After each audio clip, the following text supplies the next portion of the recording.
Today, a new law takes effect in Kentucky that advocates say will save lives. House Bill 64 gives pharmacists the ability to refill the expired prescription of a life-saving drug in emergency situations without a doctor's approval. The law, which is already in place in Ohio and Indiana, is sometimes called Kevin's Law. It's named after a diabetic man who passed away after his insulin prescription expired and he could not contact his doctor and get it refilled. Joining me now is Melisa Newman, the Executive Director of the Southwest Ohio Juvenile Diabetes Research Foundation. Melissa, thank you for being here. You've been a guest before and really appreciate you helping us understand this a little more. Does this extend to conditions beyond diabetes? It does. The Ohio law, which has already been in effect, covers pretty much any non-controlled life-saving emergency medication.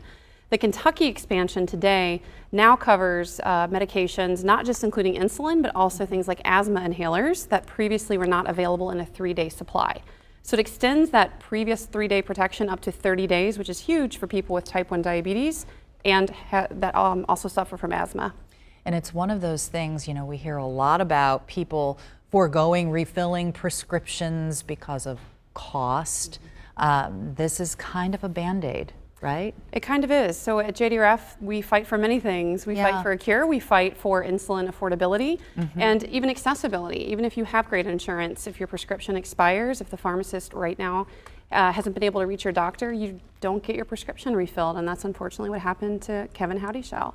Wow. And so we're trying to fight for things like Kevin's Law that help prevent that from happening in the future. A version of this is on the books in 17 different states, but some are ineffective. Why is that? Part of the challenge with this is making sure that pharmacists are educated. Okay. So what we love about getting the word out, and thank you so much for having us on, is to ensure that people are their own advocates. Pharmacists are people too. They make mistakes. They don't always understand all the laws. And so, or they might not know about them. It's not like the State House is saying, hey, we just approved this. Exactly. Yeah. So if you're in a situation where you need life-saving insulin, because when you have type 1, that's your life support, be your own advocate, cite the law, and push for the insulin, and the pharmacist will need to comply. All right. Melisa Newman, thank you, as always, for being a guest on the show.